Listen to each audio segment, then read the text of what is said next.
بسم اللہ الرحمن الرحیم۔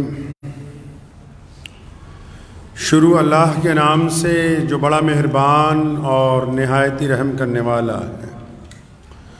تمام حضرات سورہ فاتحہ اور درود پاک پڑھ لیجیے۔ اعوذ باللہ من الشیطان الرجیم، بسم اللہ الرحمن الرحیم، الحمدللہ رب العالمین، الرحمن الرحیم، مالک یوم الدین، ایاک نعبد و ایاک نستعین، ایاک نعبد وَإِيَّاكَ نَسْتَعِينُ إِيَّاكَ نَعْبُدُ وَإِيَّاكَ نَسْتَعِينُ اهْدِنَا الصِّرَاطَ الْمُسْتَقِيمَ صِرَاطَ الَّذِينَ أَنْعَمْتَ عَلَيْهِمْ غَيْرِ الْمَغْضُوبِ عَلَيْهِمْ وَلَا الضَّالِّينَ آمین۔ اللهم صل علی محمد وعلى آل محمد كما صليت على إبراهيم وعلى آل إبراهيم إنك حميد مجيد۔ اللهم بارك على محمد وعلى آل محمد كما باركت على إبراهيم وعلى آل إبراهيم إنك حميد مجيد۔ اللہ کے پیارے نبی حضرت محمد رسول اللہ صلی اللہ تعالی وسلم کے صدقہ طفیل پوری دنیا کے انسانوں کو اور پھر بالخصوص مسلمانوں کو رمضان المبارک جیسا مقدس مہینہ جو ہے وہ اللہ کی طرف سے عطا ہوا ہے۔ یہ شعبان کا مہینہ چل رہا ہے، رمضان شریف کی آمد ہے۔ 10 یا 12 روز باقی ہیں رمضان المبارک کے شروع ہونے میں۔ تو ظاہر سی بات ہے کہ جب کسی بڑے مہمان نے گھر پہ آنا ہو، جب کوئی بڑی شخصیت آنے والی ہو، کوئی بڑا دن آنے والا ہو، تو اس کی تیاریاں جو ہیں وہ اس کے معیار کے لحاظ سے کی جاتی ہیں۔ آنے والے کو دیکھ کے اسی انداز کے ساتھ تیاریاں کی جاتی ہیں۔ آنے والے کو رتبے کو دیکھا جاتا ہے، اس کے معیار کو، اس کے قد و کاٹ کو۔ تو اللہ تبارک و تعالیٰ نے رمضان المبارک کو اپنا مہینہ کہا، فرمایا کہ رمضان میرا مہینہ ہے۔ اور اس سے بھی بڑی بات یہ ہے کہ اللہ تبارک و تعالیٰ نے رمضان المبارک کو نزول قرآن کا مہینہ بنایا۔ یعنی اللہ تبارک و تعالیٰ کی جو سب سے مقدس کتاب ہے، جس کے ذریعے اللہ تعالیٰ نے پوری دنیا کو علم عطا کیا، جو اپنے پیارے محبوب حضرت محمد رسول اللہ صلی اللہ علیہ وسلم کو عطا کی ہے، اس کتاب کے نزول کا مہینہ ہے رمضان المبارک۔ اب ہم سب کو تیاری کرنی ہے۔ 2 طرح کی تیاریاں ہیں دنیا میں۔ تیاریاں کرنے والے لوگ 2 طرح کی تیاریاں کرتے ہیں۔ کون سی تیاری کرنی چاہیے؟ کچھ لوگ رسمیں نبھانے کی تیاری کرتے ہیں، اور جو لوگ رسمیں نبھاتے آ رہے ہیں یا رسمیں نبھانا چاہتے ہیں یا رسمیں نبھانے کی تیاری کر رہے ہیں یا وہ رسموں کو مانتے ہیں کہ ہم انہی رسموں کے اوپر چلنے والے ہیں، تو پھر ان کا فائدہ صرف رسموں تک ہے۔ ہمیں اللہ تبارک و تعالیٰ نے کلمہ لا الہ الا اللہ محمد الرسول اللہ عطا فرمایا۔ ہم رسمیں نبھاتے نہیں ہیں، ہم روایتوں کو زندہ رکھتے ہیں۔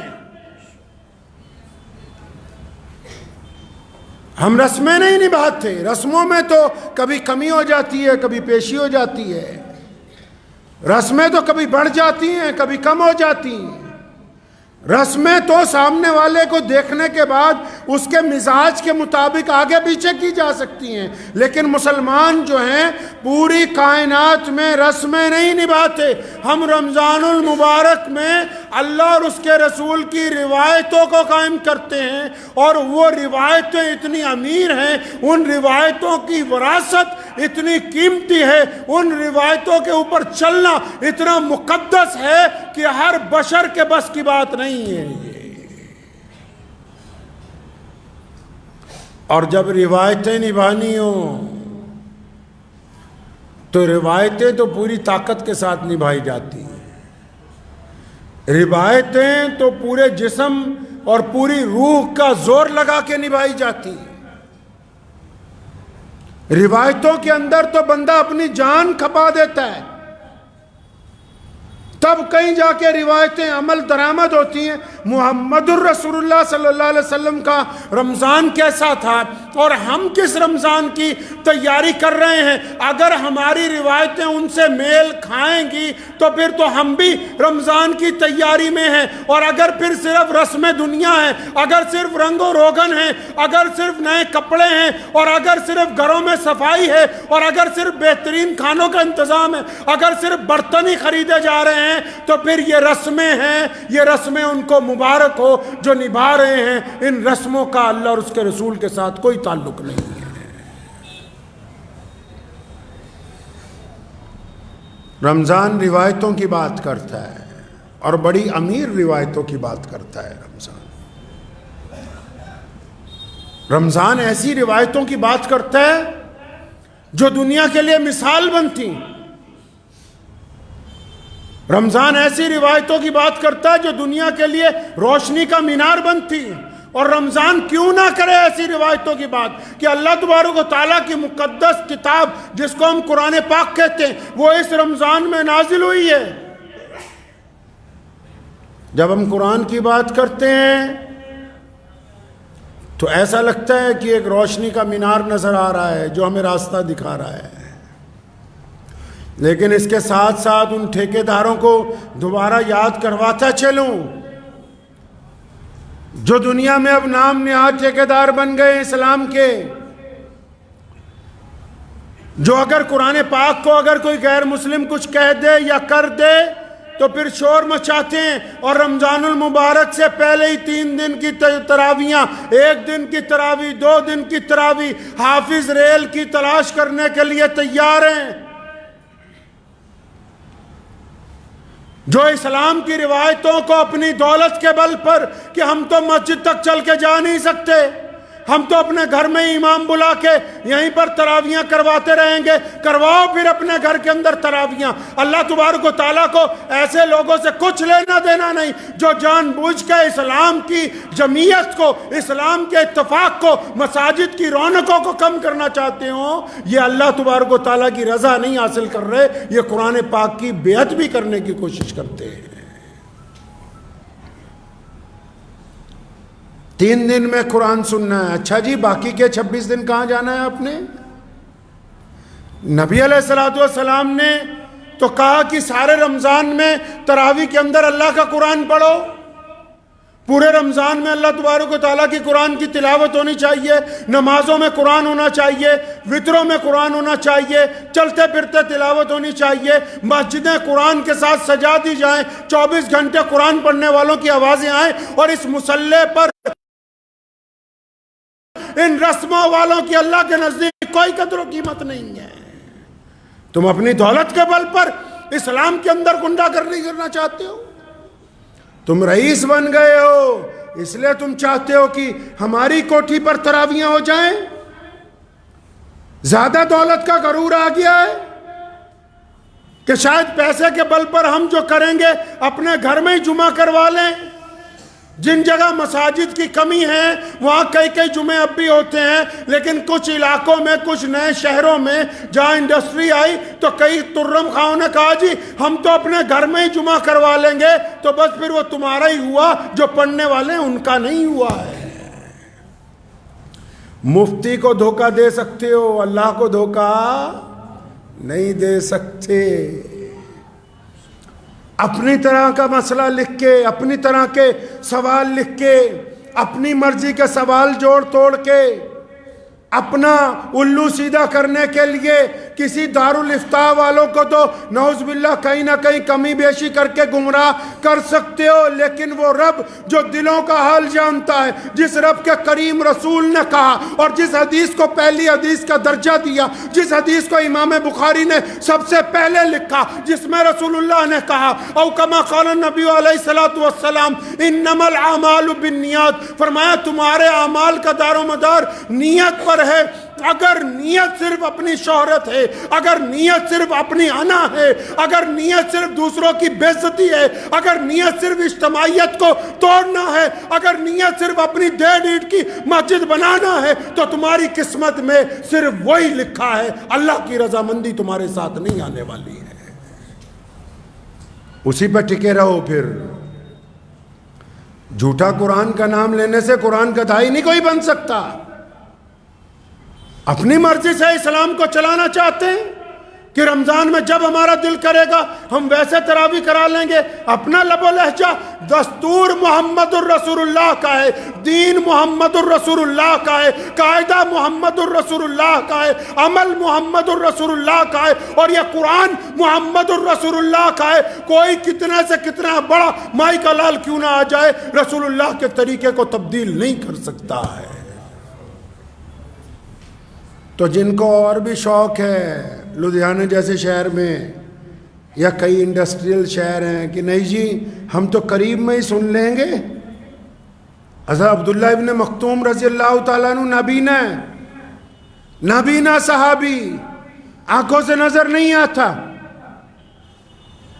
مسجد نبی صلی اللہ علیہ وسلم تک آتے ہیں، ٹھوکر لگتی ہے، گر جاتے ہیں۔ ایک دن کہا یا رسول اللہ اگر آپ کہیں میں گھر پہ نماز پڑھ لیا کروں، مجبوری ہے، پریشانی ہے، اور مجبور کے لیے تو حکم بھی ہے۔ تو اللہ کے نبی نے کہا بالکل ٹھیک ہے، مجبوری ہے بڑی، ابھی باہر بھی نہیں نکلے، جبریل آ گئے، فرمایا یا رسول اللہ کہتے ہیں آپ نے ان کو کیوں گھر پہ کہہ دیا نماز پڑھنے کے لیے؟ ایسے ہی لوگوں کی وجہ سے تو دوسروں کی بھی نماز قبول ہوتی ہے۔ یہ نزول قرآن کا مہینہ اس لیے ہے کہ اس مہینے میں قرآن کو پڑھا جائے، اس مہینے میں قرآن کو سمجھا جائے، اس مہینے میں قرآن پہ عمل کیا جائے، اس مہینے میں قرآن کی روح کو سمجھا جائے، اس مہینے میں قرآن کے کہنے پر چلا جائے۔ اور اگر صرف پڑھ کے صرف 10 دن میں 5 دن میں فارغ ہو کے بھاگنا ہی ہے تو یہ کوئی بندہ اس کو قرآن کا داعی نہیں بن سکتا ہے۔ کیا کہا قرآن نے؟ قرآن نے کیا کہا؟ اگر یہ رمضان آ گیا تو پھر لے آئیے کچھ ایسے لوگوں کو جو مسجد میں کم از کم ایک رکوع کا روزانہ ترجمہ کر کے آپ کو تفسیر بتا سکے تراویحوں کے بعد کہ اللہ کا قرآن کہتا کیا ہے۔ اللہ کا قرآن بار بار کہتا ہے کہ جس اولاد پر، مال پر، اس مال پر جس کے ختم ہو جانے کا تمہیں خطرہ ہے، تم اس کو لے کے رب کو چھوڑتے ہو۔ اللہ کے قرآن نے کہا عورتوں کو کہ اپنا چہرہ ڈھانپ لو، لیکن اس سے پہلے مردوں کو کہا کہ اپنی نگاہوں کو نیچے کر لو۔ اللہ نے قرآن میں کہا نمازیوں کو کہ یتیم کی عزت نہیں کرتے، تو خراب ہیں ایسی نمازیں جو یتیم کا احترام نہیں کرتا۔ اللہ قرآن میں بار بار فرماتے ہیں کہ چغلی مت کرنا، کسی کے عیب مت تلاش کرو۔ قرآن میں بار بار اللہ تبارک و تعالیٰ کہتے ہیں کہ جاؤ غریبوں کی مدد کرو، مسکینوں کی مدد کرو، ضرورت مندوں کی مدد کرو۔ قرآن میں بار بار کہا گیا کہ جھوٹ کے قریب مت جاؤ، زنا کے قریب مت جاؤ۔ اب اگر قرآن پڑھیں گے ترجمے کے ساتھ تبھی پتا ہوگا کہ قرآن کہتا کیا ہے۔ میاں صاحب 500 روپے کسی کو دے کے ابا کے لیے دعا کرا کے مسئلہ حل ہونے والا ہے نہیں۔ دل کو سمجھانے کو غالب یہ خیال اچھا ہے کہ ہم نے 10 بچے گھر بلا کے قرآن پڑھوا لیا ہے، یہ خیال اچھا ہے آپ کے نزدیک کہ ہاں ہم مسجد میں گئے تھے، مولانا صاحب کو رسید کٹوا کے آ گئے اور شاید اب ہماری مغفرت ہونے والی ہے۔ وہ الگ بات ہے جو آپ نے اللہ اور اس کے رسول کے نام پر دیا، وہ ایک الگ معاملہ ہے اجر و ثواب کا، لیکن جو اپنا کردار خراب ہے اس کو کون ٹھیک کرے گا بھائی؟ رمضان کس تیاری کی بات کرتا ہے؟ ہم کون سی روایتوں کی بات کرتے ہیں؟ روایتیں یہ ہیں کہ روزے دار روزوں سے پہلے اس بات کی تیاری کر لے کہ اس بار ایک بھی روزہ قضا نہیں ہوگا۔ روزے دار اس بات کی تیاری کر لے کہ اپنے رب کے علاوہ کسی اور کے آگے ہاتھ نہیں پھیلایا جائے گا۔ روزے دار اس بات کی تیاری کر لے کہ یہ آنکھیں کسی کی طرف گندی نگاہ سے اب نہیں اٹھیں گی۔ روزے دار اب اس بات کی تیاری کر لے کہ جن کا میں نے حق مارا ہے ان کا پہلے حق ادا کر دوں گا، اس کے بعد رمضان المبارک کے روزے رکھ دوں گا۔ تیاری اس کو بولتے ہیں، روایتیں یہ ہیں۔ اور رمضان المبارک کی روایتیں تو اتنی رئیس ہیں، اتنی جامع ہیں کہ جب آپ رمضان المبارک میں نبی علیہ السلام کے واقعات پڑھیں گے، نبی علیہ السلام کی زندگی پڑھیں گے تو آپ کو اندازہ ہوگا بھی کتنی قیمتی شے اور کتنی مقدس چیز اللہ تبارک و تعالیٰ نے اپنے پیارے محبوب حضرت محمد رسول اللہ کے ذریعے آپ کو عطا فرما دی ہے۔ اکثر آپ نے ایک بات سنی ہوگی، کوئی گنہگار بندہ کوئی اچھا کام کرتا ہے نا تو لوگ کہتے ہیں 900 چوہے کھا کے بلی حج کو جا رہی ہے۔ سنی ہے کہاوت کہ 900 چوہے کھا کے بلی حج کو جا رہی ہے؟ تو جس نے بھی یہ کہاوت بنائی ان کو میں کہنا چاہتا ہوں کہ آپ کی بات بھی مان لی کہ 900 گناہ ہوئے ہیں، ان 900 گناہوں کے بعد باپ نے چھوڑ دیا، ان 900 گناہوں کے بعد ماں نے چھوڑ دیا، ان 900 گناہوں کے بعد بھائیوں نے چھوڑ دیا، ان 900 گناہوں کی وجہ سے دوستوں نے چھوڑ دیا، ان 900 گناہوں کی وجہ سے رشتہ داروں نے قطع تعلق کر لیا، اور ان 900 گناہوں کے بعد اگر وہ اللہ کی طرف نہ جائے تو پھر جائے کس طرف؟ 900 گناہ کرنے کے بعد بھی میرا رب کہتا ہے ما غرک بربک الکریم کہ آجا میرے بندے تو میری طرف پلٹ آ، میں تجھے معاف کرنے کے لیے تیار۔ نعرہ تکبیر، نعرہ تکبیر، ختم نبوت، ختم نبوت، نعرہ تکبیر۔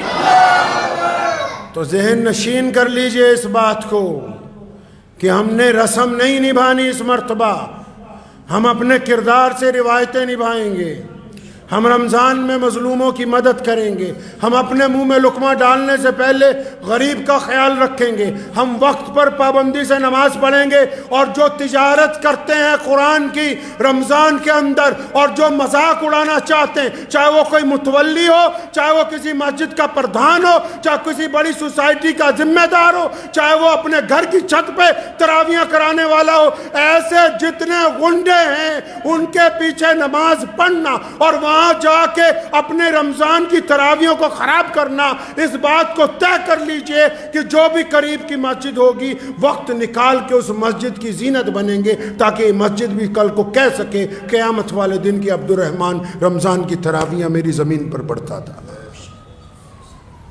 ہو سکتا ہے کہ بہت سارے لوگوں کو میری اس بات پہ اعتراض ہو کہ جی حافظ بہت زیادہ ہیں، اتنے حافظ کہاں جائیں گے؟ مسجدیں بھی کم نہیں ہیں، مسجدیں بھی کم نہیں ہیں، اور ہمت کیجئے، ایک میں 2 بار سن لیجئے، مسجدوں کی بھی تعداد کم نہیں ہے، اور اگر کم پڑ رہی ہیں تو اور بناؤ، اللہ کے گھر اور بناؤ، تاکہ یہاں لوگ علم حاصل کریں، عبادت کریں، بچے تعلیم حاصل کریں، لوگوں کی طرف پیغام محبت بڑھتا ہوا جائے۔ لیکن یہ نہیں ہو سکتا کہ ہم دستور کو بدلنے کی کوشش کریں، دستور کو تبدیل نہیں کیا جا سکتا ہے۔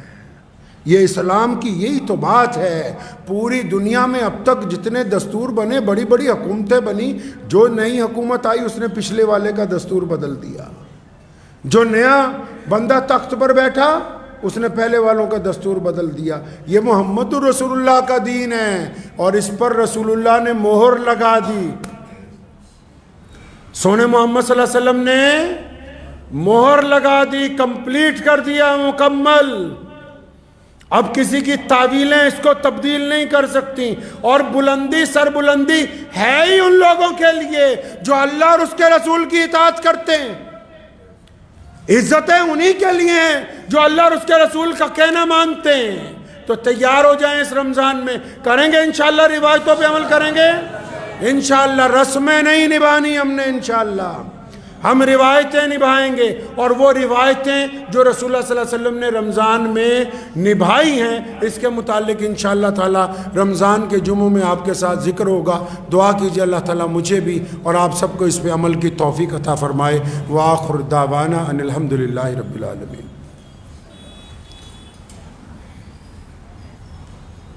یہ بڑے میاں ایک بیٹھے ہیں، ان کی آنکھوں کا آپریشن